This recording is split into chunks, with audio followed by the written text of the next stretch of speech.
Hello friends, myself Chandan Kumar Singh. This is the 14th part of machine design. Last part में discuss किए थे up to question number 230 तक. Question number 231, multiple thread screw. Multiple thread screw क्या होता है ये आपको पता होना चाहिए. तो सबसे पहले मल्टीपल थ्रेड स्क्रू के देख लेते हैं, उसमें देखते हैं कि इफिशिएंसी बढ़ता है या घटता है, मैकेनिकल एडवांटेज पे क्या फ़र्क पड़ता है. तो सबसे पहले multiple threaded screw. Multiple threaded screw जैसा कि नाम इंडिकेट कर रहा है, यहाँ पर मल्टीपल थ्रेड आपको देखने को मिलेगा. लेकिन इसको थोड़ा अच्छे से समझने के लिए आप सपोज कीजिए, फिलहाल multiple threaded power screw is use in certain application. कुछ एप्लीकेशन में यूज़ होता है जहाँ पर हमको स्पीड बहुत ज़्यादा चाहिए, जहाँ बहुत ज़्यादा स्पीड चाहिए वहाँ पर हम लोग मल्टीपल थ्रेडेड स्क्रू यूज़ करते हैं. मल्टीपल थ्रेडेड स्क्रू में डबल स्टार्ट हो सकता है, ट्रिपल स्टार्ट हो सकता है.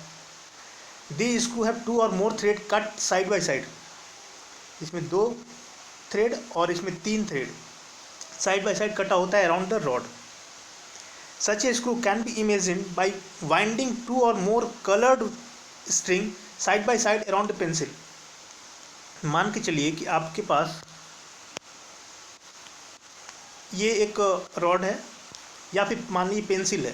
पेंसिल पे एक कलर का वायर हम इसके ऊपर वुंड कर रहे हैं, लपेट कर रहे हैं, तो इसको हम लोग बोलते हैं सिंगल थ्रेडेड. लेकिन यदि यहाँ पर 2 कलर का, एक कलर का तो है, दूसरे कलर का भी हम वाइंड कर दिए, मान लीजिए रेड कलर का वाइंड किए और दूसरा मान लीजिए ग्रीन कलर का वाइंड किए, तो ये ग्रीन कलर का, ये भी ग्रीन कलर का, ये भी ग्रीन कलर का, तो इसको बोलते हैं हम लोग डबल थ्रेडेड स्क्रू. नाउ इसको और अच्छे से समझने के लिए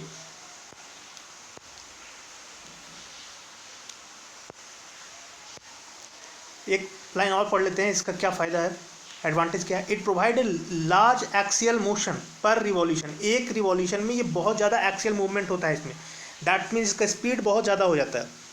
this increase the travelling speed of the sliding member. Sliding member का ट्रेवलिंग स्पीड बहुत ज़्यादा हो जाता है for A double start screw. The travelling speed is twice that of the single start screw. Single start screw के comparison में double start screw जो होगा उसमें ट्रेवलिंग स्पीड बहुत ज़्यादा हो जाएगा. दैट मीन्स एक रिवॉल्यूशन में उसका लीड बहुत ज़्यादा हो जाएगा. अब यहाँ बात आता है लीड क्या होता है और पिच क्या होता है. तो पिच तो आपको पता है, पिच आपको पता है कि जो पॉइंट हम इस थ्रेड का कंसिडर किए हैं वही पॉइंट उसके एडजेसेंट थ्रेड का भी कंसिडर करेंगे. तो यहाँ से लेकर के यहाँ तक के डिस्टेंस को हम लोग बोलते हैं पिच. और लीड क्या होता है, एक रिवॉल्यूशन में, अगर ये एक रिवॉल्यूशन में कितना मूवमेंट होता है उसको हम लोग बोलते हैं लीड. तो अगर सिंगल थ्रेडेड स्क्रू है तो जितना पिच होगा उतना ही लीड होगा आपका. लेकिन अगर डबल थ्रेडेड स्क्रू है तो डबल थ्रेडेड स्क्रू में आपका लीड डबल हो जाएगा पिच के कंपैरिजन में. Next, the efficiency of multi threaded screw is more. Multi threaded screw का इफिशियंसी जो होता है वो ज़्यादा होता है in comparison of single threaded screw का, due to increase in helix angle. Helix angle बढ़ता है और चूंकि इफिशियंसी जो हम जानते हैं वो हेलिक्स एंगल पे भी डिपेंड करता है. तो इफिशियंसी अगर हेलिक्स एंगल पर डिपेंड करता है, अगर हेलिक्स एंगल आपका राइज हुआ तो इफिशियंसी आपका राइज होगा. यहाँ से आप 2 चीज़ सीखें. एक तो क्या सीखें कि यहाँ पर ट्रेवलिंग स्पीड ज़्यादा होता है, मल्टी थ्रेडेड स्क्रू में ट्रेवलिंग स्पीड ज़्यादा होता है, और दूसरा इफिशियंसी उसका ज़्यादा होता है. इफिशियंसी क्यों ज़्यादा होता है, क्योंकि उसका हेलिक्स एंगल ज़्यादा होता है. डिसएडवांटेज क्या होता है, डिसएडवांटेज होता है कि उसका मैकेनिकल एडवांटेज जो होता है वो लो होता है. मैकेनिकल एडवांटेज जो होता है वो लो होता है. मैकेनिकल एडवांटेज क्या होता है, तो ये होता है load upon effort. Load upon effort, ठीक. तो मैकेनिकल एडवांटेज जो इसका होता है वो कम होता है. It is likely that self locking property must be lost in multiple threaded screw. Multiple threaded screw में सेल्फ लॉकिंग जैसा कोई प्रॉपर्टी नहीं होता है. मतलब वो डायरेक्ट नीचे एक बार आप मोशन आपको दे दिए, आप उसमें मान लीजिए कि आपका मल्टी थ्रेडेड स्क्रू जैक है, स्क्रू जैक में एक बार अगर आप मोशन दे दिए तो वो धीरे से नीचे आ जाएगा, सीधा नीचे आ जाएगा, कहीं रुकने का नाम नहीं लेगा. मतलब लॉकिंग कंडीशन नहीं फॉलो करेगा. मतलब सेल्फ लॉकिंग कंडीशन जो है वो फॉलो नहीं करता है multi threaded screw. This leads the dangerous in certain application like screw jack. Screw jack में अगर मल्टी थ्रेडेड स्क्रू यूज़ करेंगे तो वो डेंजरस हो जाएगा। मतलब उसको हम स्क्रू जैक को यूज़ क्यों करते हैं, क्योंकि सेल्फ लॉकिंग प्रॉपर्टी की वजह से उसको हम यूज़ करते हैं, क्योंकि जैसे जैसे उसको ऊपर उठाते हैं वैसे वैसे अपने आप को लॉक कर लेता है वो। एक एक स्टेप अगर मूव किए हम ऊपर के हेड को, स्क्रू जैक के ऊपर के हेड को एक एक स्टेप अगर हम ऊपर उठाए तो ईच एंड एवरी कंडीशन में वो लॉकिंग कंडीशन में होता है। इसलिए अगर हम मल्टी थ्रेडेड स्क्रू यूज़ करते हैं स्क्रू जैक में तो वो डेंजरस हो सकता है ना। तो यहाँ पर हम सीखे क्या कि इफ़िशियंसी इसका ज़्यादा होता है, मैकेनिकल एडवांटेज कम होता है ना। और हम इस मल्टी थ्रेडेड स्क्रू के बारे में क्या सीखे कि अगर इसमें ट्रेवलिंग स्पीड बहुत ज़्यादा है। अब रहा बात पिच का, तो अगर सिंगल थ्रेडेड स्क्रू में जितना पिच होता है उतना ही लीड होता है आपका, और मल्टी थ्रेडेड स्क्रू में आपका पिच तो वही रहता है, क्योंकि पिच तो थ्रेड के बीच का डिस्टेंस है ना, तो पिच तो वही रहता है, लेकिन इसमें लीड बहुत ज़्यादा हो जाता है क्योंकि एक रिवॉल्यूशन में बहुत ज़्यादा डिस्टेंस ट्रेवल करेगा। Now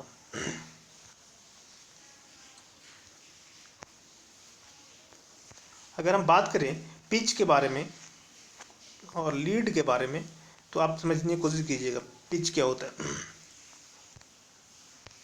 pitch is defined as the distance measured parallel to the axis. इस एक्सिस में हमको डिस्टेंस मेजर करना है from a point on the thread का कोई एक पॉइंट कंसीडर कर लीजिए। मान लीजिए कि ये पॉइंट आप कंसीडर किए हैं, यही पॉइंट एडजेसेंट थ्रेड का भी कंसीडर करना होगा और दोनों के बीच का डिस्टेंस जो होगा उसको बोलते हैं हम लोग पिच।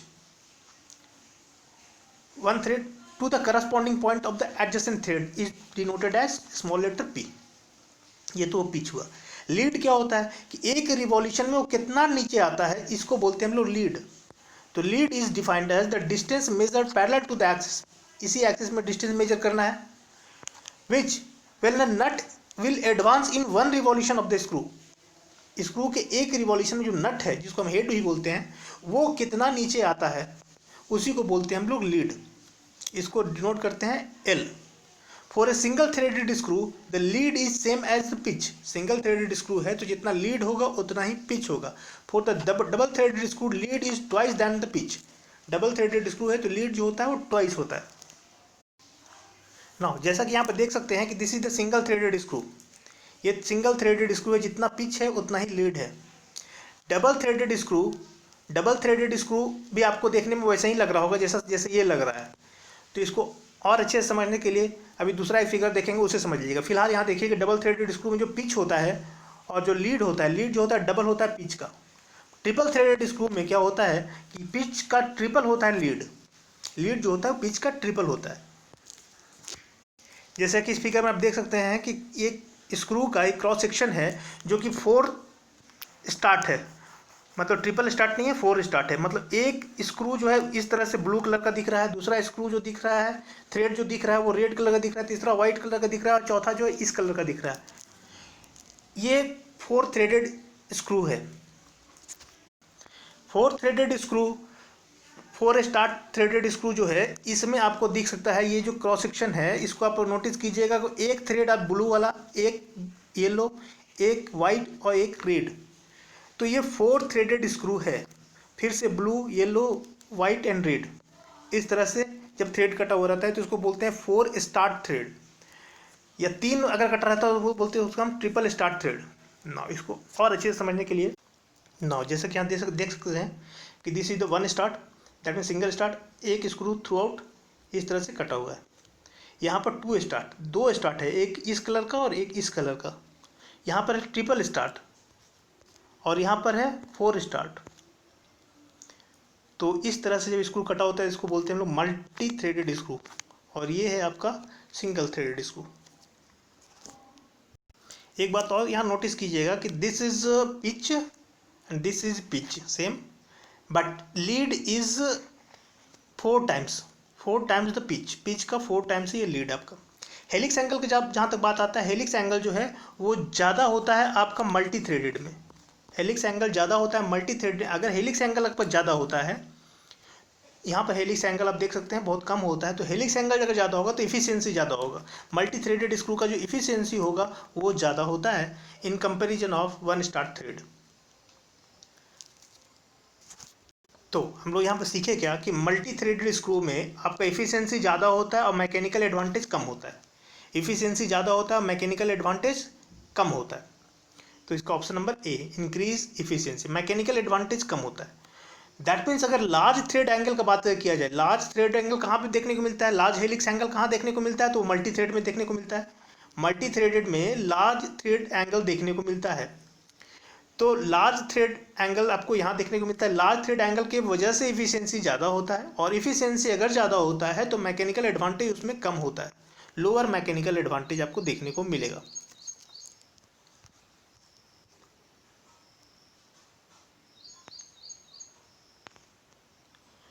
नाउ थोड़ा सा मैकेनिकल एडवांटेज के बारे में। नाउ जैसा कि यहाँ पर देख सकते हैं कि आपका मैकेनिकल एडवांटेज होता है, वो होता है लोड, जितना लोड यहाँ लग रहा है सो बटा में effort divided by effort. Effort मतलब जो कि हम लगा रहे हैं, लोड जो कि लग रहा है। और ये मान के चलिए फलक्रम है, तो फलक्रम से यहाँ तक लोड तक का डिस्टेंस को L1 बोल रहे हो, यहाँ से यहाँ तक को हम L2 बोल रहे हैं। तो according to moment balance, summation of moment is equal to 0।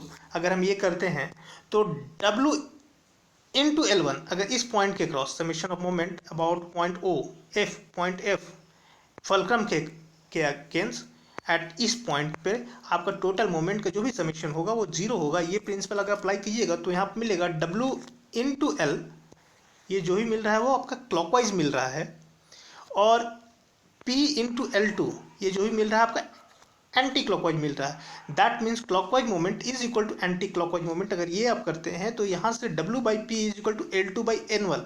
L2/L1 को हम लोग लीवरेज भी बोलते हैं, L2/L1 को हम लोग लीवरेज भी बोलते हैं। तो यहाँ पर मैकेनिकल एडवांटेज होता है लोड अपॉन इफर्ट। नाउ हम लोग जानते हैं कि पावर स्क्रू जो होता है, पावर स्क्रू क्या होता है, सिंगल थ्रेडेड। सिंगल थ्रेडेड में आपका मैकेनिकल एडवांटेज लार्ज होता है। मैकेनिकल एडवांटेज लार्ज क्या होता है, क्यों होता है, क्योंकि हम जानते हैं मैकेनिकल एडवांटेज होता कितना है, ये होता है लोड अपॉन इफर्ट यानी P।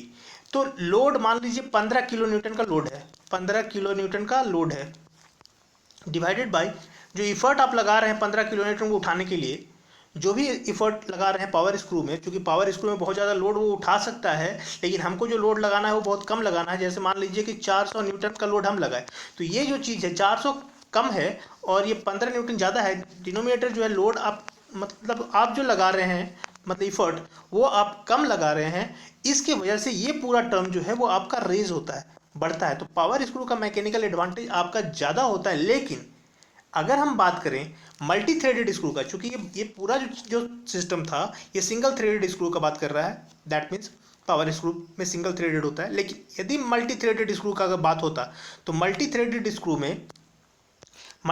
स्क्रू में क्या होता है कि जैसे कि आपको लोड आपको ज़्यादा लगाना पड़ेगा, नहीं ये जो है इफर्ट आपको ज़्यादा लगाना पड़ेगा, क्योंकि मल्टीपल थ्रेड है, आप उठा रहे हो किसी चीज़ को, तो आपको नीचे से ऊपर उठाने के लिए आपको ज़्यादा लोड लगाना पड़ेगा। और जैसे ही आप ज़्यादा इफर्ट लगाना पड़ेगा, और जैसे ही आप ज़्यादा इफर्ट आप लगाते हो ये चीज़ रेज होता है, तो टोटल जो मैकेनिकल एडवांटेज जो है वो आपका ड्रॉप होता है। तो हम कह सकते हैं कि mechanical advantage of multi threaded screw आपका कम होता है, और सिंगल थ्रेडेड स्क्रू में मैकेनिकल एडवांटेज जो है वो ज़्यादा होता है। दैट मीन पावर स्क्रू में अगर बात किया है तो मैकेनिकल एडवांटेज आपका ज़्यादा होता है। तो जैसा कि हम देख लिए कि लार्ज थ्रेड एंगल के केस में lower mechanical advantage, small thread angle के केस में जो कि पावर स्क्रू में होता है आपका हायर मैकेनिकल एडवांटेज देखने को मिलता है। तो ये ध्यान रखिएगा। नेक्स्ट है bolt are design on the basis of. Bolt को जो हम डिजाइन करते हैं वो किस आधार पर डिजाइन करते हैं, तो बोल्ट को इस तरह डिजाइन करते हैं कि वो टेंसाइल स्ट्रेस में फेल नहीं हो, शेयर स्ट्रेस में फेल नहीं हो, कंप्रेसिव स्ट्रेस भी सस्टेन कर सके और बियरिंग स्ट्रेस भी सस्टेन कर सके विद फैक्टर ऑफ सेफ्टी। तो ऑल ऑफ द एबव हम इस तरह से बोल्ट को डिजाइन करते हैं। नेक्स्ट है universal coupling. Universal coupling is use to join two shaft. Universal coupling that mean hook joint. Hook joint के बारे में हम लोग पहले देख चुके हैं। तो उसमें क्या होता है, एक्सिस इंटरसेक्ट करता है, whose axis intersect at small angle. अगर आप थ्योरी ऑफ मशीन पढ़े हैं तो उसमें आपको हुक ज्वाइंट या यूनिवर्सल ज्वाइंट आपको पता होगा। फिलहाल के लिए आप इतना ही ध्यान रखिए, whose axis intersect at small angle.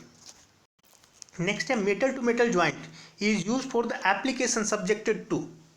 Metal to metal joint कहाँ पे प्रोड्यूस होता है, तो जहाँ पर बहुत ज़्यादा प्रेशर अप्लाई होगा वहीं पर मेटल टू मेटल कॉन्टैक्ट होगा। जैसे मान लीजिए ये जनरल है और ये जनरल का जो हब है वो है, तो जनरल बेयरिंग का अगर हम बात कर रहे हैं तो इसमें ये मान लीजिए छोटा सा ये जनरल है, इन जनरल और ये हब के बीच यहाँ पर कुछ लिक्विड यूज़ करते हैं जिसको लुब्रिकेंट हम लोग बोलते हैं।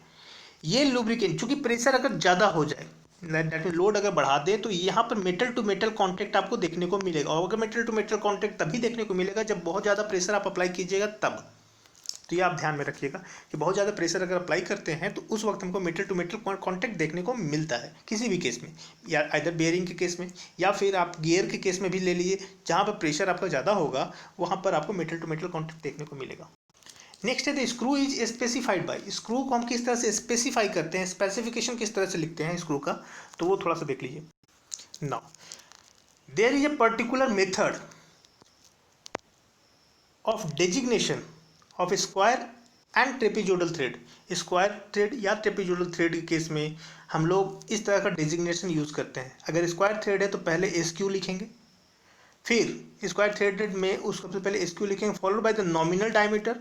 फिर नॉमिनल डायमीटर जो होगा, मैक्सिमम डायमीटर होता है किसी भी थ्रेड का, तो वो nominal diameter into pitch, pitch जितना होगा, and there is a pitch expressed in millimetre. ये जो भी है मिलीमीटर में रहता है, separated by cross sign. Cross sign से इस तरह से स्क्वायर थ्रेड को डेजिग्नेट करते हैं। नाउ अगर हम बात करेंगे ट्रेपेजोइडल थ्रेड का, अगर बात करें तो ट्रेपेजोइडल TR लिखेंगे, फिर नॉमिनल डायमीटर और फिर पिच। इस तरह से हम इसको डेजिग्नेट करते हैं।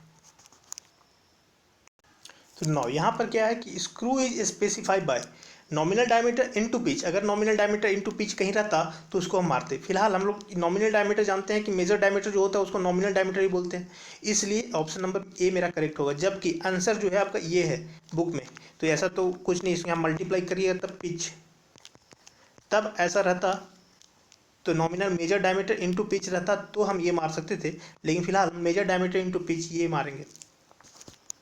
Now screw use for power transmission. Power transmission में जो हम स्क्रू यूज़ करते हैं उसका एफिशिएंसी ज़्यादा होता है, एफिशिएंसी भी ज़्यादा होता है और मैकेनिकल एडवांटेज भी ज़्यादा होता है। जो पावर ट्रांसमिशन में, जैसे दैट मीन पावर स्क्रू का बात कर रहे हैं, तो पावर स्क्रू में ये भी ज़्यादा रहता है, ये भी ज़्यादा रहता है। लेकिन मल्टी थ्रेडेड स्क्रू में क्या होता है, तो मल्टी थ्रेडेड स्क्रू में आपका एफिशिएंसी आपका ज़्यादा होता है लेकिन मैकेनिकल एडवांटेज आपका कम होता है। ये आप ध्यान रखिएगा, पावर ट्रांसमिशन के केस में आपका एफिशिएंसी ज़्यादा होता है। Power threaded transmission screw use for power transmission, power screw में।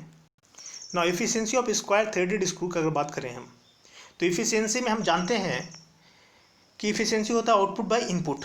आउटपुट क्या होता है, जैसे पावर स्क्रू की अगर हम बात करें तो आउटपुट क्या होता है, आउटपुट होता है जो भी हम फोर्स लगा, लोड है, लोड जैसे ये मान लीजिए लोड जो है W लग रहा है मान लीजिए, तो W इनटू डिस्टेंस ट्रेवल, जितना भी ये डिस्टेंस ट्रेवल हुआ वो, तो ये पावर आउटपुट हुआ। इनपुट क्या है, इनपुट फोर्स हम लगा रहे हैं, ये फोर्स हम लगा रहे हैं जिसको हम इफर्ट भी बोलते हैं। तो इफर्ट यानी P और लोड यानी W, तो W इंटू L जितना डिस्टेंस आपका ट्रेवल हुआ है ऊपर की तरफ उसको बोलते हैं वर्क आउटपुट, और वर्क इनपुट में हम लगा रहे हैं। तो जैसे मान लीजिए कि ये आपका स्क्रू जैक है और हम यहाँ पर फोर्स अप्लाई कर रहे हैं F, तो F इंटू यहाँ तक का जो डिस्टेंस होगा वो, सेंटर तक का जो डिस्टेंस होगा वो, ये मिला करके आपको देगा टॉर्क। तो नाउ इस फोर्स के डायरेक्शन में अगर फोर्स हम यहाँ लगा रहे हैं, या फिर सपोज कीजिए फोर्स आप यहाँ लगा रहे हैं, तो फोर्स के डायरेक्शन में जितना डिस्टेंस ट्रेवल होगा उसको हम लोग बोलते हैं वर्क इनपुट। तो चूँकि एक रिवॉल्यूशन लेता है फोर्स, जैसे जैसे आप लगाइएगा इस स्क्रू जैक पे वैसे वैसे एक रिवॉल्यूशन लेगा। तो फोर्स यानी P हम लगा रहे हैं और जितना रिवॉल्यूशन हो रहा है, distance travel in the direction of force, that means पूरा रिवॉल्यूशन, एक revolution, that mean pi D, 2πr भी बोल सकते हैं आप। तो 2πr या फिर पाई D भी बोल सकते हैं। तो P इंटू पाई D ये जो फोर्स हम इनपुट दिए, आउटपुट क्या होगा W into L, W into L। तो W ये work output upon work input जो है एफिशिएंसी मिला W इंटू L बटा में पाई P पाई D। तो यहाँ पर W बाई P आप देख चुके हैं, W बाई P अगर सिंपल रहता तो इसको मैकेनिकल एडवांटेज ही बोलते हैं। और पहले भी डिस्कस किए हैं कि मान लीजिए कि आपका जो ये इफर्ट है जो आप लगा रहे हैं फोर्स, ये कम है, कम फोर्स लगाते हैं तो ज़्यादा लोड उठाता है, ये अगर कम है तो ये पूरा टर्म आपका रेज होगा, बढ़ेगा। तो नो टेन अल्फा क्या है, एंगल ऑफ हेलिक्स भी बोलते हैं उसको। तो L के जगह पर L जो है L divided by pi D, L divided by pi D जो भी टर्म आएगा उसको बोलते हैं टेन अल्फा। ये ऑलरेडी डिस्कस किए हैं पहले भी। नाउ इफिशियंसी जो मिला मेरे को, वो मिला tan alpha divided by tan five plus alpha. Five क्या है? एंगल ऑफ फ्रिक्शन, और अल्फा क्या है? Angle of helix. तो ये इफिशियंसी का फॉर्मूला यहाँ पर भी। अब ये भी जानते हैं कि मल्टी थ्रेडेड में क्या होता है, अल्फा ज़्यादा होता है। अल्फा जिससे ज़्यादा होगा तो इफिशियंसी ज़्यादा होगा मल्टी थ्रेडेड में। सिंगल थ्रेडेड में चूंकि हम यहाँ जानते हैं लोड पे ज़्यादा डिपेंड करता है, मतलब इफर्ट पे ज़्यादा डिपेंड करता है ये चीज़। दैट मीन्स इफर्ट कम है, दैट मीन्स ये चीज़ ज़्यादा होगा। मतलब यहाँ पर हम सीखे ये कि पावर स्क्रू के केस में आपका मैकेनिकल एडवांटेज और इफिशियंसी दोनों का दोनों ज़्यादा होता है, लेकिन मल्टी थ्रेडेड स्क्रू में एक ज़्यादा होता है एक कम होता है। कौन ज़्यादा होता है? तो आपका जो इफिशियंसी होता है वो ज़्यादा होता है और मैकेनिकल एडवांटेज आपका कम होता है मल्टी थ्रेडेड स्क्रू में, लेकिन पावर स्क्रू में आपका दोनों का दोनों ज़्यादा होता है।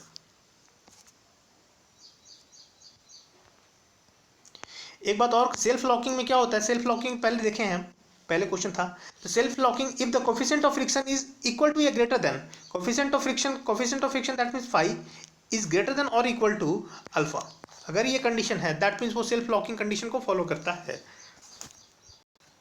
ना जैसा कि हम देखे अभी कि इफिशियंसी जो है आपका इतना आया, P is equal W ten five plus alpha अगर पुट कीजिएगा तो इफिशियंसी ये आया। अब बात ये आता है कि ये इफिशियंसी मेरा मैक्सिमम कब होगा? मैक्सिमम एफिशिएंसी ये मैक्सिमम कब होगा? तो जब इसको थोड़ा सा आप मैथमेटिकल मैनिपुलेशन कीजिएगा तो आपको जो फाइनल जो मैक्सिमम एफिशिएंसी का जो बात है कर रहा है वो मैक्सिमम एफिशिएंसी tan अल्फा की जगह sin alpha divided by cos alpha. tan a plus b पे इसको तोड़िएगा तो sin a plus b divided by cos a plus b. अब यहाँ पर आप जैसे देख सकते हैं कि cos अल्फा ये इस तरह से लिखा है, इसको इस तरह से लिखा है। दैट मीन्स सेम चीज़ है, इसको डिवाइडेड बाय इसको ये किया गया है। Now multiply numerator and denominator by two, दो से मल्टीप्लाई किए तो हमको ये फॉर्मूला में तोड़ दिए। इसको तोड़ने के बाद फाइनली जो मेरे को मिला वो ये एक्सप्रेशन मिला।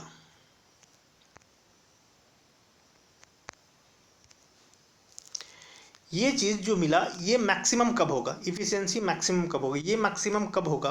तो इसमें है 2 alpha plus five sine 2 alpha plus five. अगर ये 1 हो जाए तो हम ये कह सकते हैं कि मैक्सिमम होगा। और ये 1 कब होगा? तो ये 1 होगा 90 डिग्री पे। 90 डिग्री की बात करें तो अल्फा इज इक्वल टू, अगर ये होगा, यहाँ से अल्फा 2 उधर चल जाएगा, that alpha is equal to, यदि ये होगा तो ये इफिशियंसी जो होगा मेरा मैक्सिमम होगा। अल्फा का ये वैल्यू जो है ये पुट कर दीजिए आप इसमें वापस, अल्फा की इस वैल्यू को वापस जब पुट कीजिएगा तो फाइनल जो एक्सप्रेशन मिलेगा 1 minus sine alpha divided by 1 plus sine five, 1 minus sine five divided by 1 plus sine five, ये आएगा आपका मैक्सिमम इफिशियंसी। तो ये फॉर्मूला आपको याद होना चाहिए, 1 minus sine five divided by 1 plus sine phi, maximum efficiency. तो screw use for power transmission के केस में जो स्क्रू यूज होता है उसका एफिशिएंसी हाई होता है।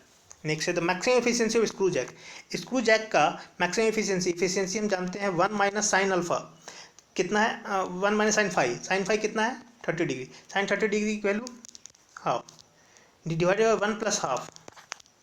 क्या मिला एफिशिएंसी मेरे को? 1 minus half, that mean half, तो हाफ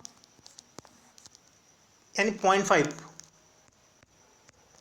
ऊपर में 0.5 और नीचे में 1.5, तो 0.5 डिवाइडेड 1.5 कितना हो जाएगा? 1/3, 1/3 यानी कि कितना? 0.33, that mean 33%।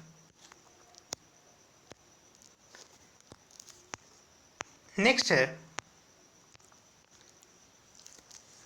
If alpha with the helix angle, alpha helix angle है, phi with the angle of friction है, तो angle of friction is more than the helix angle अगर होगा मोर देन या इक्वल टू और greater than, angle of friction is equal to or greater than the helix angle, then this is the condition of self locking.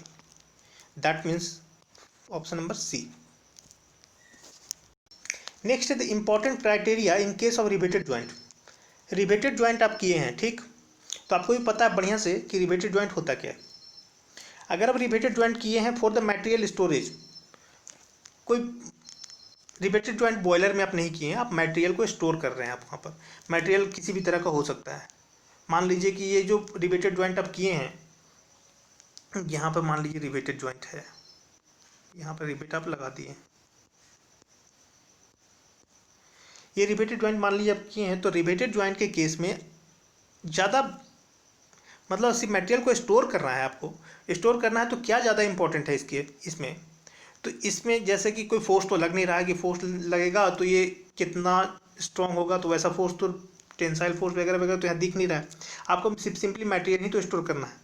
तो यहाँ पर main criteria है कि जैसे आप सिंपल सोचिए कि कोई भी एक कंटेनर आप क्रिएट कर रहे हैं, कंटेनर बना रहे हैं with the help of rivet joint, और उसमें कुछ मटेरियल आप रख रहे हैं, तो उसमें क्या आपको ज़्यादा ध्यान देना होगा, किस बात पे ज़्यादा ध्यान देना होगा, ध्यान देना होगा वहाँ पर लीकेज नहीं हो, क्योंकि रिवेट ज्वाइंट है तो लीकेज होने का चांसेस वहाँ बनता है। तो बॉयलर केस में लीकेज ना हो इसके लिए हम लोग फोल्डरिंग या क्लॉकिंग करते हैं। लेकिन जब हम घर पे बनाएंगे छोटा सा कुछ भी कंटेनर बनाएंगे और वहाँ पर अगर रिवेटेड ज्वाइंट करेंगे, तो ये बात का ध्यान देना होगा कि वहाँ पर लीक नहीं हो, क्योंकि वो टूटेगा तो नहीं, वैसा कोई फोर्स तो यहाँ पर नहीं लग रहा है जिसकी वजह से वो ब्रेक होगा। तो हमको यहाँ पर सबसे ज़्यादा इंपॉर्टेंट क्राइटेरिया जो है वो है लीकेज का। नेक्स्ट है boost pin flexible coupling. Boost pin flexible coupling is use to join two shaft. दो सैफ्ट को ज्वाइन करते हैं हम लोग, तो दो सैफ्ट को अगर ज्वाइन करते हैं तो उस पर्टिकुलर केस में हम लोग अगर boost pin flexible coupling use करते हैं तो कब करते हैं, तो फ्लेक्सिबल कपलिंग का अगर बात करें तो फ्लेक्सिबल कपलिंग हम तब यूज़ करते हैं जब कुछ ना कुछ मिस अलाइनमेंट होता है, तो फ्लेक्सिबल कपलिंग का यूज़ करते हैं। अगर मिस अलाइनमेंट नहीं है, जैसे कि मफ कपलिंग हो गया, आपका फ्लेंज कपलिंग हो गया, इसमें मिस अलाइनमेंट नहीं होता है। तो मिस अलाइनमेंट अगर जहाँ कहीं भी देखने को मिलेगा तो वहाँ फ्लेक्सिबल पार्ट कुछ इंट्रोड्यूस करते हैं उसके बीच, ताकि वो आसानी से उसके अंदर वो फिक्स रहे। हल्का सा मिस अलाइनमेंट है तो वहाँ पर आप वॉशर दे करके या फिर बूस्ट दे करके या फिर रबर का बूस्ट दे करके आप। टाइप ऑफ सैफ्ट कपलिंग का अगर बात किया जाए तो इसे दो तरह डिवाइड किया जाता है, एक है रिजिड कपलिंग और दूसरा है फ्लेक्सिबल कपलिंग।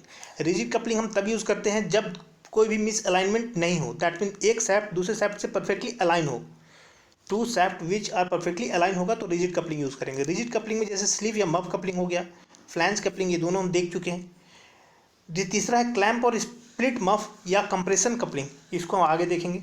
फिलहाल फ्लेक्सिबल कपलिंग जो होता है वो फ्लेक्सिबल कपलिंग में मतलब दोनों सैफ्ट के बीच कुछ न कुछ मिस अलाइनमेंट होता है, एक लाइन में दोनों नहीं रहता है। जब दोनों एक लाइन में नहीं रहता है, कुछ ना कुछ मिस अलाइनमेंट रहता है, तो following type of coupling joint हम लोग यूज़ करते हैं। एक है बूस्ट पिन टाइप कपलिंग, दूसरा यूनिवर्सल ज्वाइंट, तीसरा old coupling, Oldham coupling.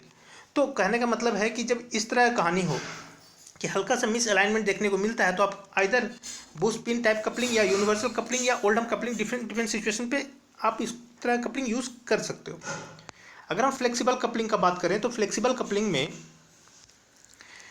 When they are not in exact alignment, जब एग्जैक्ट अलाइनमेंट में नहीं रहता है तो उस वक्त हम लोग बुश या वॉशर या रबर का बुश यूज़ करते हैं या ब्रास का बुश यूज़ करते हैं।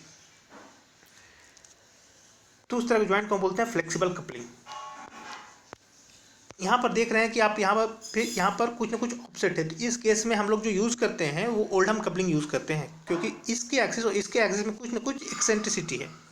यहाँ पर जब एंगुलर मिस अलाइनमेंट होता है तब हम लोग जो है यूनिवर्सल ज्वाइंट यूज़ करते हैं, और कंबाइंड एंगुलर एंड ऑफसेट अगर होता है तो उस पर्टिकुलर केस में हम लोग जो है वो आपका boost pin flexible pin coupling use करते हैं।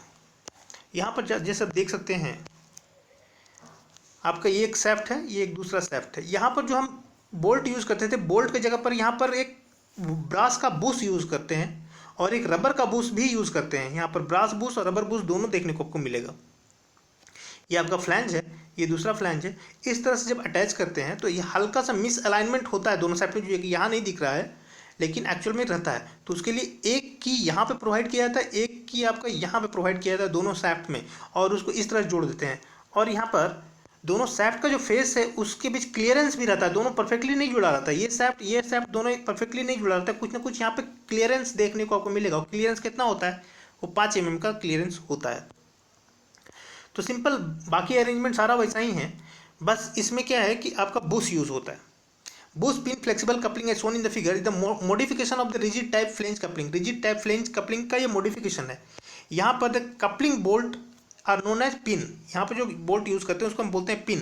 द रबर और leather Bush is used over the two pin, दोनों पिन पे रबर का या लेदर का बुश यूज़ करते हैं। The two half of the coupling dissimilar in construction, दोनों हाफ ऑफ द कपलिंग जो है वो कंस्ट्रक्शन में थोड़ा सा अलग रहता है। The clearance of 5 mm is left between the face of the two half. There is no rigid connection between them, दोनों के बीच रिजिड कनेक्शन नहीं होता है। दैट मीन्स ये सैफ्ट और ये सैफ्ट के बीच कुछ ना कुछ क्लियरेंस रहता है। दैट मीन रिजिड नहीं रहता है, वो रिजिड कनेक्शन नहीं देखने को मिलता है यहाँ पर। तो ये सिंपल है बूस्ट कपलिंग, ज़्यादा इसमें जाने से फ़ायदा नहीं। जैसा कि यहाँ पे देख सकते हैं आप कि boost pin flexible coupling use to join when the shaft which are not in exact alignment, जब exact alignment में नहीं होता है तो हम लोग boost pin flexible coupling use करते हैं। Next question number 242, permanent moving coil instrument are. ये जो क्वेश्चन है और ये जो क्वेश्चन है ये इलेक्ट्रिकल क्वेश्चन है, इसको हम डिस्कस यहाँ नहीं करेंगे, क्योंकि डिस्कस तो कर सकते हैं लेकिन डिस्कस करेंगे तो आप पढ़ लीजिएगा, इसको पढ़िएगा तो फिर फ़ायदा तो होने वाला नहीं है। तो जहाँ भी इलेक्ट्रिकल क्वेश्चन इसमें आता है उसको हम स्किप करेंगे, वो हम डिस्कस नहीं करेंगे, क्योंकि डिस्कस करने का फ़ायदा तो है नहीं। आज के सिलेबस में कहीं भी इलेक्ट्रिकल का वैसा पोर्शन तो डालता नहीं। नेक्स्ट है shaft coupling used in machinery. Machinery में हम लोग सैफ्ट कपलिंग क्यों यूज़ करते हैं? तो सैफ्ट कपलिंग यूज़ करने के पीछे कुछ जो रीज़न है वो रीज़न आप थोड़ा देख लीजिए। नौ यहाँ पर कहानी ये है कि जैसे मान लीजिए सैफ्ट कपलिंग का यूज़ हम लोग करते हैं, जैसे मान लीजिए एक पार्ट है यहाँ, इसमें सैफ्ट जुड़ा हुआ है, दूसरा पार्ट है मेरे पास यहाँ और इसमें सैफ्ट जुड़ा हुआ है। दोनों के बीच अगर कुछ न कुछ मिस अलाइनमेंट है और जोड़ना है हमको, दोनों सैफ्ट पावर को ट्रांसमिट करना है, जोड़ना है, तो उस केस में हम लोग सैफ्ट कपलिंग का यूज़ करते हैं। तो सबसे पहले तो एक बात ये हुआ कि अगर मिस अलाइनमेंट होगा तो सैफ्ट कपलिंग यूज़ करेंगे। दूसरा, अगर सैफ्ट कपलिंग है, बहुत लंबा पाइप है, दोनों पाइप को अगर आप जोड़ दिए हैं और अगर आपको किसी वजह से डिसंगेज करना है, मतलब इसको रिपेयर करने के लिए हमको डिसंगेज करना है, तो अगर कपलिंग किया हुआ है बीच में और दोनों कपलिंग किया हुआ है तो उसको डिसंगेज करना आसान होता है। तो ये पार्ट को डिसंगेज कर दिया और इसको रिपेयर वर्क के लिए भेज दिया। तो डिसंगेज करना, डिस्कनेक्ट करना वो ईजी होता है रिपेयर वर्क के लिए, इसलिए हम लोग सैफ्ट कपलिंग करते हैं। तीसरा जो मेन कारण ये है कि मान लीजिए कि यहाँ बहुत ज़्यादा वाइब्रेट कर रहा है, ये पार्ट बहुत ज़्यादा, ये पार्ट इस पार्ट से जुड़ा हुआ है सैफ्ट कपलिंग के थ्रू, यहाँ पर मान लीजिए सैफ्ट कपलिंग है, ये पार्ट बहुत ज़्यादा वाइब्रेट कर रहा है और ये पार्ट वाइब्रेट नहीं कर रहा है। तो कहने का मतलब ये, अगर एक ही सैफ्ट होता लंबा तो ये जितना वाइब्रेट कर रहा था यहाँ भी उतना ही वाइब्रेशन था, लेकिन अगर दो सैफ्ट इस तरह जोड़ दिए हैं हम, तो जितना वाइब्रेशन यहाँ है, यहाँ वाइब्रेशन यहाँ तक पहुँचते पहुँचते आपका रिड्यूस हो जाएगा, क्योंकि वह कपलिंग किया हुआ है। तो यहाँ से जो वाइब्रेशन है, वो शॉक या वाइब्रेशन जो है वो यहाँ पर ट्रांसमिट ना हो पूरी तरह से, इसके लिए कपलिंग किया जाता है। तो to reduce the transmission of shock या लोड के ट्रांसमिशन को रिड्यूस करने के लिए, वो आसानी से ट्रांसमिट ना हो, इसके लिए हम लोग सैफ्ट कपलिंग करते हैं। नेक्स्ट है to introduce the protection against overload. अगर कहीं भी ओवरलोड हो जाता है, मान लीजिए एक पार्ट है और इस पार्ट में ये चीज़ रन कर रहा है तो सैफ्ट भी रन कर रहा है, तो ये अगर ओवरलोड होता है तो अगर ये टूटा तो वहीं से टूटेगा जहाँ से कपलिंग है, कपलिंग का बोल्ट टूटेगा। सबसे पहले जो कपलिंग आप किए हैं वहाँ से बोल्ट टूटेगा। अगर लंबा पाइप होता तो अगर टूटता ओवरलोड कंडीशन में तो टूटता तो आपका पूरा पाइप टूट जाता, वो पूरा बड़ा सा जो सैफ्ट था वो टूटता, तो वो पूरा का पूरा सैफ्ट आपको चेंज करना पड़ता। लेकिन इस पर्टिकुलर केस में अगर टूटेगा तो बोल्ट सबसे पहले टूटेगा, क्योंकि बोल्ट का जो स्ट्रेंथ होता है वो आपका सैफ्ट के स्ट्रेंथ से कम होता है, तो उसको फिर रिपेयर करना आसान हो जाता है। इसलिए प्रोटेक्शन अगेंस्ट द ओवरलोड के अगेंस्ट प्रोटेक्शन के लिए हम लोग सैफ्ट कपलिंग करते हैं। तो यहाँ पर 2-3 बात हम सीखे हैं। पहला बात ये सीखे हैं कि अगर डिस्कनेक्ट करना हो तो उसको हम आसानी से सैफ्ट कपलिंग के थ्रू कर सकते हैं। सैफ्ट कपलिंग यहाँ रहता है, उसको डिस्कनेक्ट करना आसान होता है। नेक्स्ट हम देखें हैं कि जहाँ मिस अलाइनमेंट होता है वहाँ पर हम लोग सैफ्ट कपलिंग करते हैं। तीसरा है कि to reduce the transmission of shock या लोड को ट्रांसमिट जो किया जाता है उस वो ट्रांसमिशन में वो रिड्यूस होता है, शॉक लोड रिड्यूस होता है, इसलिए हम लोग सैफ्ट कपलिंग करते हैं। तो alter the vibration characteristic of the rotation unit, vibration characteristic को अल्टर कर देता है। Introduce the protection against the overload, introduce the mechanical flexibility, reduce transmission of shock load, that mean all of the above. इस particular case में कि shaft coupling हम machinery में use इसलिए करते हैं ऑल ऑफ द एबव की वजह से। नेक्स्ट है सिलेंडरनेस रेशियो क्या होता है। सिलेंडरनेस रेशियो क्या होता है? तो सिलेंडरनेस रेशियो हम लोग पहले ही पढ़े हैं। तो L/R को हम लोग बोलते हैं सिलेंडरनेस रेशियो L/R। तो सिलेंडरनेस रेशियो होता है, नीचे क्या है, radius of gyration, list radius of gyration, ऊपर क्या है, लेंथ ऑफ द स्ट्रट्स। तो ऐसा यहाँ पर ये है। फिर भी सिलेंडर रेशियो हम पहले डिस्कस किए हैं स्ट्रेंथ ऑफ मटेरियल में, उसको एक बार फिर से देख लीजिए आप। हाँ, अगर हम थोड़ा सा कॉलम का बात करें तो कॉलम होता क्या है, कॉलम एक वर्टिकल मेंबर होता है जिसको हम पिलर भी बोलते हैं, पिलर। ये शॉर्ट कॉलम कब है, लॉन्ग कॉलम कब है, इंटरमीडिएट कॉलम कब है, वो डिपेंड करता है सिलेंडरनेस रेशियो पे। पहला बात ये। दूसरा बात ये कि शॉर्ट कॉलम अगर ये शॉर्ट कॉलम है तो अगर इसके ऊपर हम फोर्स लगाएंगे तो ये क्रश होगा या इल्ड होगा। लेकिन वही अगर लॉन्ग कॉलम होता, बहुत लंबा कॉलम है और फोर्स लगा रहे हैं तो ये क्या होगा, बक्कल हो जाएगा। ये क्या हो जाएगा, बक्कल हो जाएगा, क्रिपलिंग हो जाएगा, ये बक्कल हो जाएगा, ये इस तरह से ले लेगा। यदि इंटरमीडिएट कॉलम है तो fail by the combination of crushing और बकलिंग, क्रशिंग और बकलिंग के कॉम्बिनेशन से वो फेल होगा। ये 3 बात ध्यान रखना है आपको। दूसरा कि इक्विलिब्रियम क्या होता है।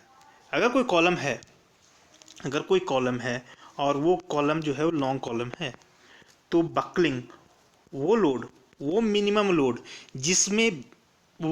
लोड जब तक वो बकलिंग स्टार्ट नहीं होता है, उस मिनिमम लोड को हम लोग बोलते हैं critical load, P critical load.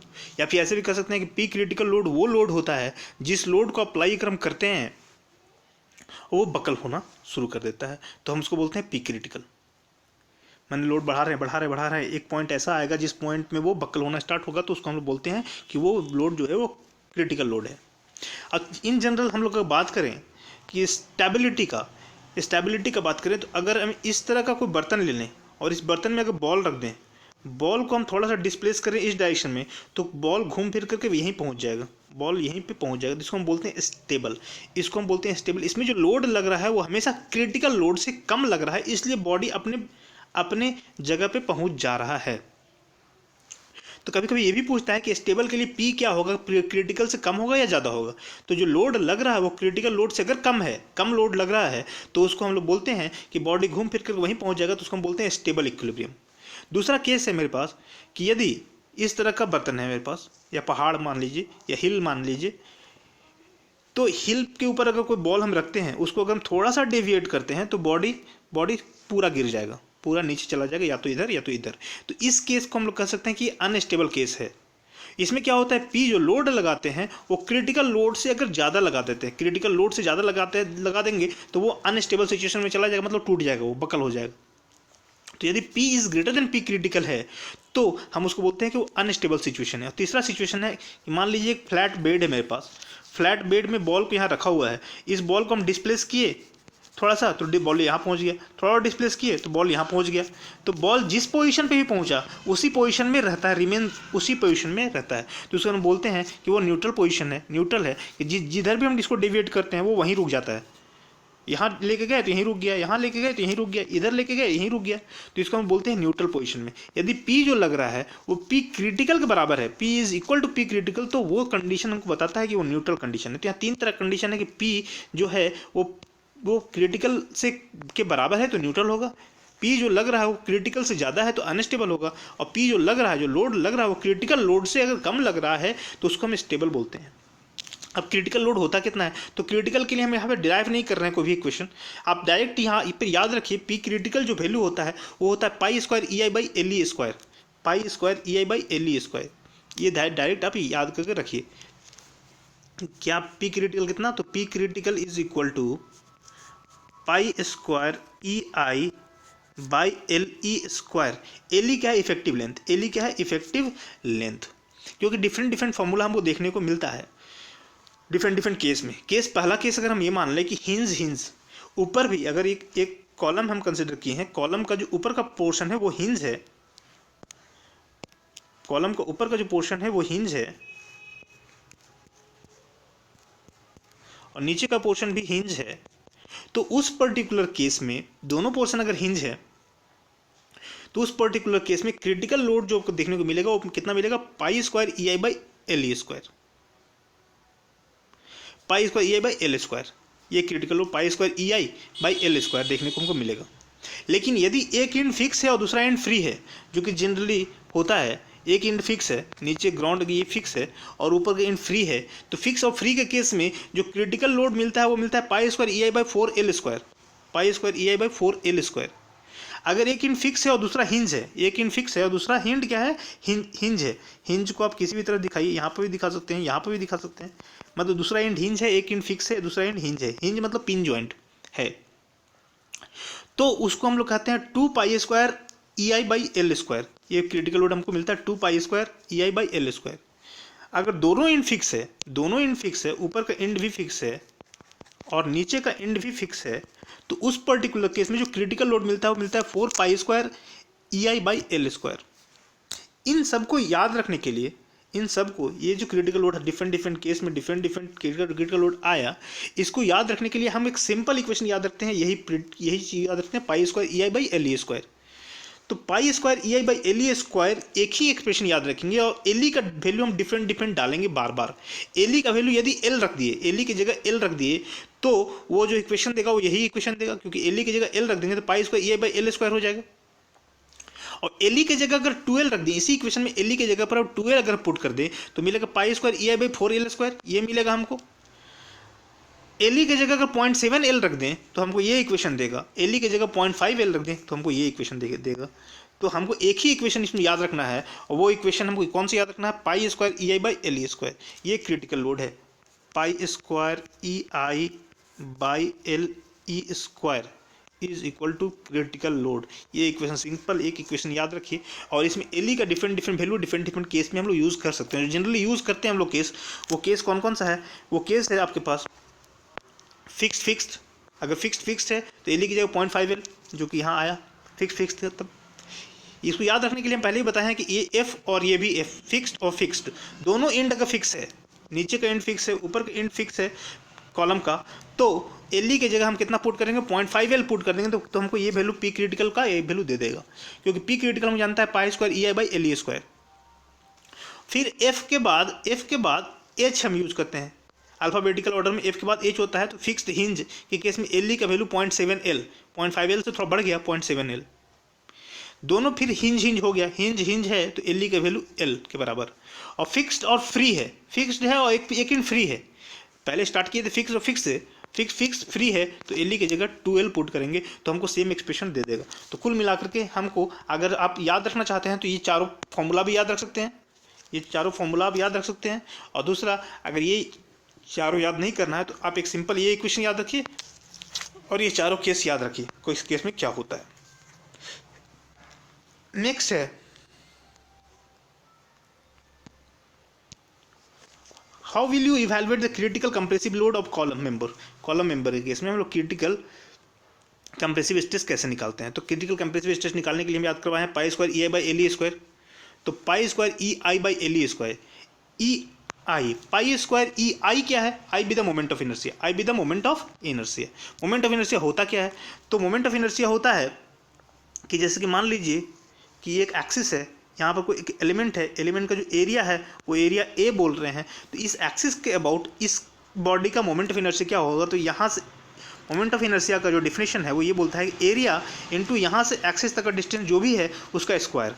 तो ए इंटू आर इस एक्सिस का आर का स्क्वायर, तो A into R square is equal to moment of inertia of this body with respect to this axis, इस एक्सिस के। तो आई की जगह हम ए आर स्क्वायर रख दिए, एल ई क्या है इफेक्टिव लेंथ है उसको वैसे ही रहने दिए। आर जो है यहाँ पर वो आर को हम बोलते हैं radius of gyration, radius of gyration, radius of gyration, r जो यहाँ पर है वो रेडियस ऑफ गायरेशन बोलते हैं इसको। नाउ इसको अगर थोड़ा सा और अगर हम देखें, ये चूंकि पी क्रिटिकल है, अगर हम स्ट्रेस क्रिटिकल कंप्रेसिव स्ट्रेस निकालने की कोशिश करें तो होता है लोड अपॉन एरिया।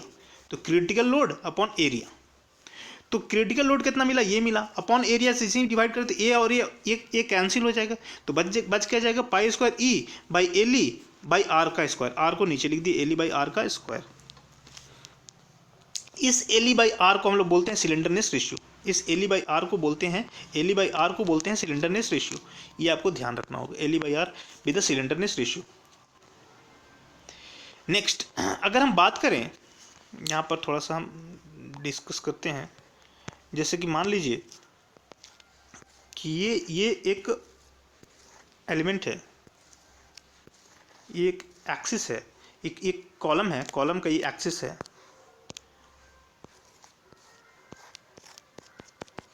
इसका एक्सिस है, तो इसका रेडियस ऑफ गायरेशन जो होगा, इस एक्सिस के अबाउट जो रेडियस ऑफ गायरेशन होगा इस एलिमेंट का, वो मान लीजिए इस एलिमेंट का जो रेडियस ऑफ गायरेशन होगा वो आर होगा।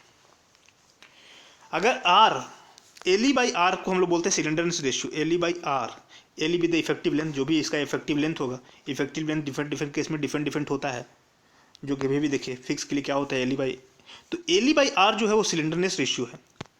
सिलेंडरनेस रेशियो के आधार पर हम ये डिसाइड करते हैं कि कौन सा कॉलम जो है आपका शॉर्ट कॉलम है, कौन सा कॉलम आपका लॉन्ग कॉलम है, कौन सा कॉलम आपका इंटरमीडिएट कॉलम है। तो इसका एजम्पशन यूलर्स जो हम फॉर्मूला जो मिला, यूलर फॉर्मूला किसको बोलते हैं, ये बोलते हैं P critical is equal to pi square E I by L E square, this is known as Euler's formula.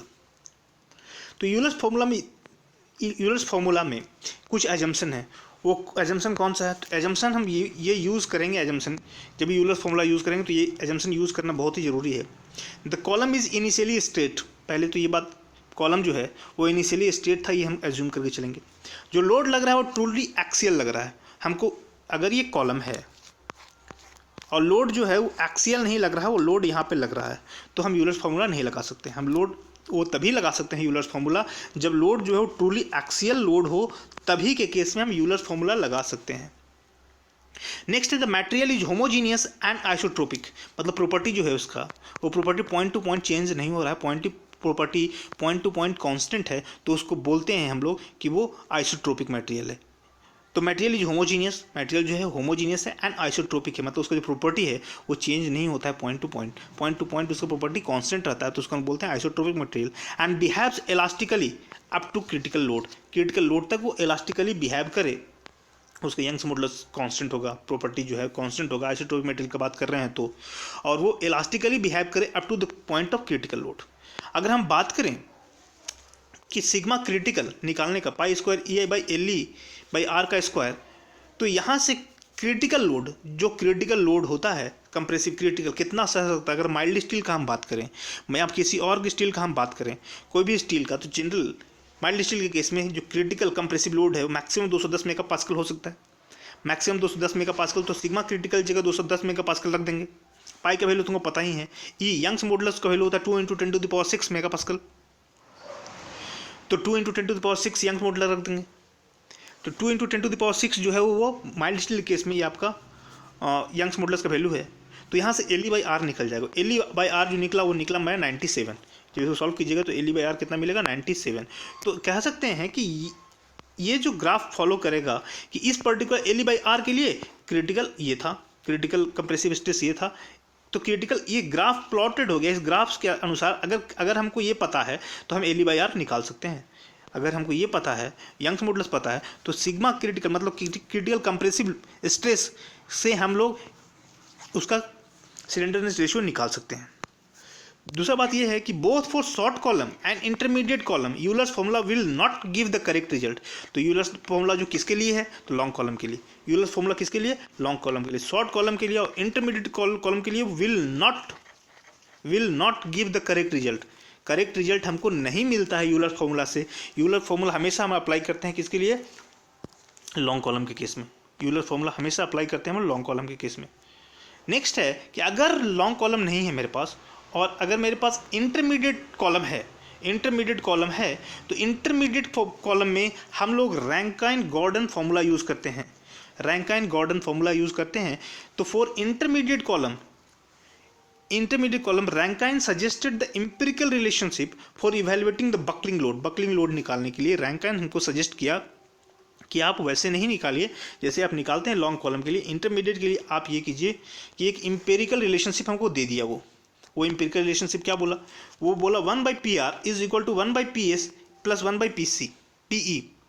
1/PE जो है यूलर्स लोड है, जो अभी भी निकाले हैं, पी क्रिटिकल जो है P, और PS जो है डायरेक्ट कंप्रेसिव लोड है। अगर कॉलम है आपके पास, तो डायरेक्ट लोड जो लग रहा है, लोड अपॉन दिस एरिया जो भी हमको देगा वो है आपको लोड लग रहा है जो पी एस, वो डायरेक्ट कंप्रेसिव लोड, वो पी एस बोल रहे हैं। और पी आर जो है Rankine buckling load, P R जो है रैंकाइन बकलिंग लोड, बकल होगा पी आर के वजह से, क्रिटिकल के वजह से नहीं। पी आर को देख करके, पी आर अगर बड़ा होगा, P is greater than P r, तो आपका वो अनस्टेबल हो जाएगा, P is less than P r तो वो स्टेबल हो जाएगा, और P is equal to P r तो हम वो न्यूट्रल हो जाएगा। तो ये ध्यान रखिएगा। तो यहाँ से इसको सॉल्व कीजिएगा तो पी आर आपको जो देगा वो P r is equal to this much देगा। यहाँ से इसको सॉल्व कीजिएगा, P r is equal P s into P by P s plus P. अब पी एस क्या होगा, वो पी एस क्या है, तो डायरेक्ट कंप्रेसिव लोड है। तो डायरेक्ट कंप्रेसिव लोड जो है वो क्या होता है, डायरेक्ट स्ट्रेस निकालना है, अगर सिग्मा वाई यील्ड स्ट्रेस निकालना है तो direct compressive force upon area. तो पी एस क्या हो जाएगा, ये इंटू ए। और पी ई यूलर्स लोड हम कितना निकालें, pi square E I by L E square, अभी भी पढ़े हैं, pi square E I by L E square. तो Euler's load is equal to this much.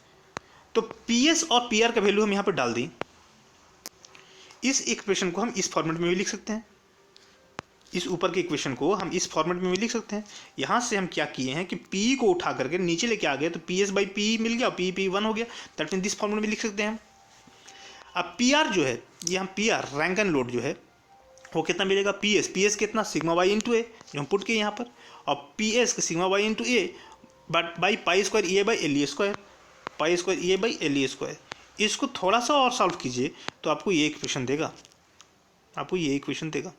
यहाँ पर आई का वैल्यू के आई के जगह पर ए आर स्क्वायर पुट किए तो ए कैंसिल हो गया। फाइनली जो हमको मिला P r is equal to this much.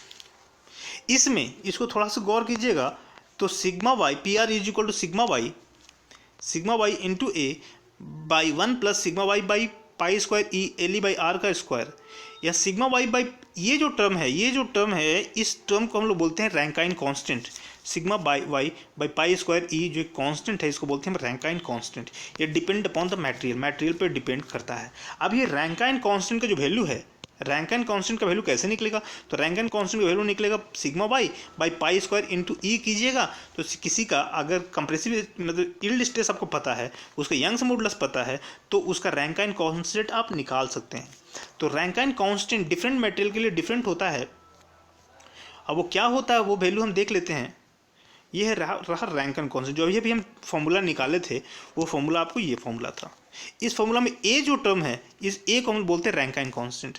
अब रैंकाइन कांस्टेंट का वैल्यू जो है वो माइल्ड स्टील के केस में आपसे पूछा जा रहा है, तो वो कितना होता है 1/7500 for both ends are hinges. जब दोनों इंड हिंज रहता है तो उसका वैल्यू ये रहता है माइल्ड स्टील के केस में, वही आपसे पूछा गया था अभी के क्वेश्चन में। और जो सिग्मा सी का वैल्यू है डिफरेंट के लिए आपको डिफरेंट वैल्यू यहाँ पर लिखा हुआ है। आपको फॉर्मूला भी पता है रैंकाइन कांस्टेंट का, उसमें डायरेक्ट आप पुट कीजिएगा तो आपको ये मिल जाएगा। और इफेक्टिव लेंथ का जहाँ तक बात है तो effective length is equal to 2L when both ends fix, effective length is equal to L/2 यानी 0.5L when one end is fix and other free, and effective length is equal to L/√2। L/√2 कब होता है, hinge के case में, आपको याद होगा तो। नाउ तो आपसे जो क्वेश्चन पूछा था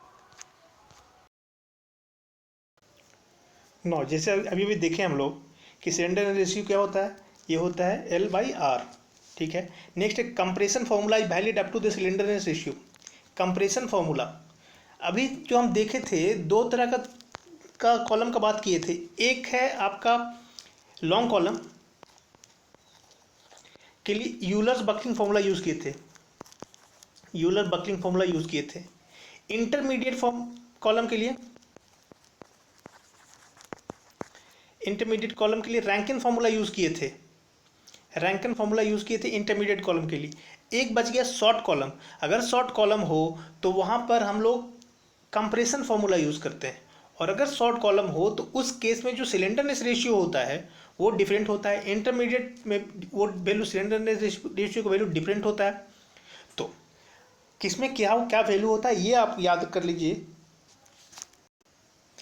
now for very short column में केस में तो सिलेंडरनेस रेशियो का वैल्यू होता है वो 20 to 35 यानी 35 से कम होता है।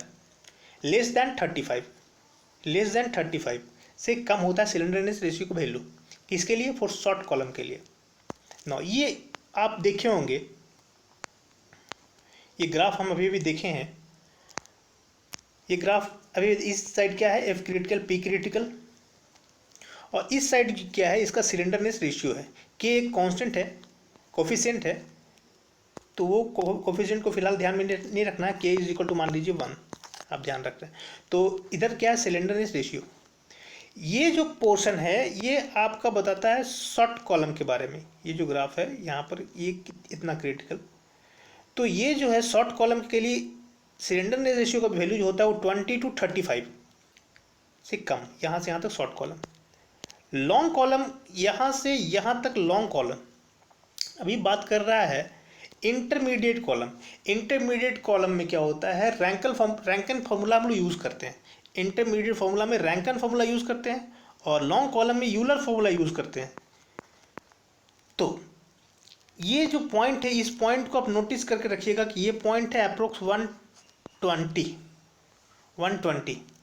ये जब इस तरह से बढ़ता है 120 नहीं 100, अप्रोक्स 100, ये 100 ना 100 या 120 से अगर कम हो, 100 या 120 से कम हो तो ये जो है वो इंटरमीडिएट कॉलम के रेंज में आएगा। 35 से कम हो तो शॉर्ट कॉलम के रेंज में आएगा।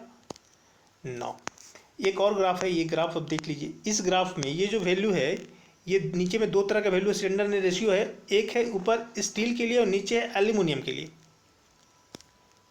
ये जो पॉइंट है इसको बोल लेते हैं 100, इस पॉइंट को कितना बोलते हैं 100, सेम वही ऊपर है। शॉर्ट कॉलम का जो वैल्यू है, शॉर्ट कॉलम का जो वैल्यू है वो 35 से कम होना चाहिए। दैट मीन्स ये ग्राफ जो यहाँ से यहाँ तक दिख रहा है, बस यही शॉर्ट कॉलम में दिख रहा है। उसके बाद यहाँ से लेकर के यहाँ तक आपको इंटरमीडिएट कॉलम दिख रहा है। फिलहाल अभी ये ग्राफ से ज़्यादा क्लियर होगा। तो आपको इसी ये ध्यान रखना है इसमें कि शॉर्ट कॉलम के केस में सिलेंडरनेस रेशियो का जो वैल्यू होता है वो 35 से कम होता है। इंटरमीडिएट में उसका वैल्यू जो है वो 100 से कम होता है और लॉन्ग कॉलम में उसका वैल्यू होता है 200 से कम होता है। तो जैसा कि हमें देखें अभी कि कंप्रेशन फार्मूला कहाँ अप्लाई होता है, कंप्रेशन फार्मूला शॉर्ट कॉलम में। शॉर्ट कॉलम में उसका वैल्यू कितना होता है 40 से कम, यानी 35 से कम या 34 से कम। नेक्स्ट है Rankine formula is valid up to 100 से कम। 100 से कम ये कुछ भी नहीं है, दैट मीन्स ये 120 से कम, 120 के अप्रोक्स। ये फार्मूला याद रखिएगा। एक्चुअल में ये सिविल के बुक में है, मैकेनिकल के बुक में इससे मतलब नहीं है। मैकेनिकल में सिर्फ एक ही तरह का फेलियर होता है लॉन्ग कॉलम के केस में, क्योंकि वहाँ पर बहुत मोटा मोटा माइल्ड स्टील का लंबा लंबा पाइप यूज़ करते हैं हम लोग पिलर वगैरह में। तो वहाँ पर हम लोग यूज़ करते हैं सिर्फ लॉन्ग कॉलम को जनरली यूज़ करते हैं, या इंटरमीडिएट कॉलम को। शॉर्ट कॉलम उसमें उसके अंतर्गत नहीं आता। शॉर्ट कॉलम जो बनाते हैं हम लोग कॉन्क्रीट के थ्रू बनाते हैं, तो वो सिविल के अंतर्गत आता है। फिलहाल आपको ये याद रखना है, क्वेश्चन ये डाल देता है, इंपॉर्टेंट है। सिविल के केस में, मतलब इस केस में सिलेंडरनेस रेशियो के केस में आपका जो शॉर्ट कॉलम है उसका वैल्यू 40 से कम, और अगर रैंकिंग का फॉर्मूला का बात कर रहा है दैट मीन्स वो इंटरमीडिएट कॉलम का बात कर रहा है। इंटरमीडिएट कॉलम के केस में जो सिलेंडरनेस रेशियो का वैल्यू होता है 120 से कम। नेक्स्ट है buckling load depend upon. Buckling load किसके ऊपर डिपेंड करता है, तो बकलिंग लोड पी क्रिटिकल हम लोग जानते हैं pi square EI by LE square. मतलब ये किस पे डिपेंड करता है, क्रॉस सेक्शन एरिया। कहाँ है cross section area, I moment of inertia में क्रॉस सेक्शन एरिया भी है। आई इज इक्वल टू होता है AR square. I is equal to moment of inertia क्या होता है AR स्क्वायर, मतलब ए मतलब एरिया, एरिया पे डिपेंड करता है। और आर तो आपका LE by r, AR square नीचे चला जाएगा, LE बाई आर मतलब slenderness ratio modulus of elasticity. That means हम कह सकते हैं कि ऑल ऑफ द एबव पे डिपेंड करता है, ऑल ऑफ द एबव पे डिपेंड करता है। नेक्स्ट है यूलर्स बकलिंग लोड कितना होता है,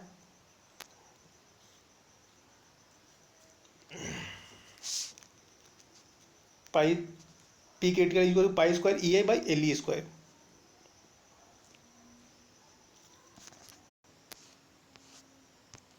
तो यहाँ पर हम जानते हैं P critical equal to pi square EI by LE square. Now यहाँ पर EI जो है इधर डिनोमिनेटर में आ गया, तो यहाँ pi square by L square, square इस साइड गया तो रूट अंडर हो गया। पाई बाई एल अपने मन से हम 2 से मल्टीप्लाई और डिवाइड किए, तो ये चीज़ दिस मच। अब यहाँ से ये L और 2 L बाई 2 इस साइड चला गया। दैट मीन्स हम कह सकते हैं कि L बाई 2 अगर इस साइड चला गया तो पाई बाई 2 कितना हो जाएगा, तो pi by 2 is equal root under P by EI into L by 2 into L by 2 into L by 2। That means आपको ये ध्यान रखना होगा, 2 जो है वो कंफ्यूज करने के लिए आपको दे दिया है, 2 जो है वो कंफ्यूज करने के लिए दे दिया है। फिलहाल जो इसमें जो करेक्ट ऑप्शन होगा वो आपका ऑप्शन नंबर ए। नेक्स्ट है compression member tend to buckle in the direction of. Compression member जब भी ये बकल करेगा तो बकल किस डायरेक्शन में करेगा, तो बकल जो होता है वो लीस्ट रेडियस ऑफ गायरेशन के डायरेक्शन में करेगा।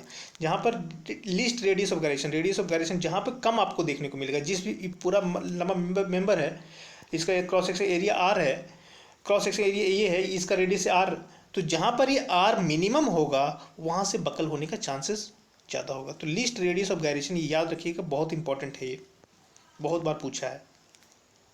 नेक्स्ट है एक कार टर्न टूवर्ड्स राइट। एक कार है जो राइट के डायरेक्शन में टर्न होता है। मान लीजिए कार जो है वो इस डायरेक्शन में टर्न हुआ।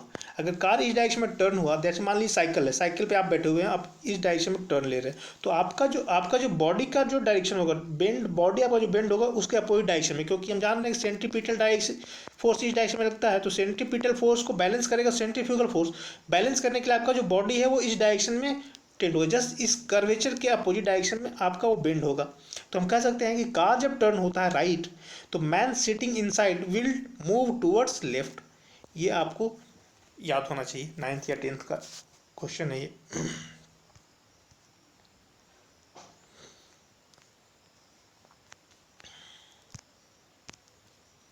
Diameter of washer, question number 252। Diameter of washer is generally taken as. Washer का जो डायमीटर होता है वो आपका बोल्ट के हेड के डायमीटर से भी ज़्यादा रहता है। ये भी आपको ध्यान दिए होंगे, इसमें कोई 30 मार्क खानी नहीं करना है। मतलब इसमें आपको पता होना चाहिए कि वॉशर का जो डायमीटर होता है वो बोल्ट के हेड से भी ज़्यादा होता है। तो बोल्ट का हेड उतना ही होता है जितना नट का हेड होता है। तो आप कह सकते हैं कि वो bigger than the nut size.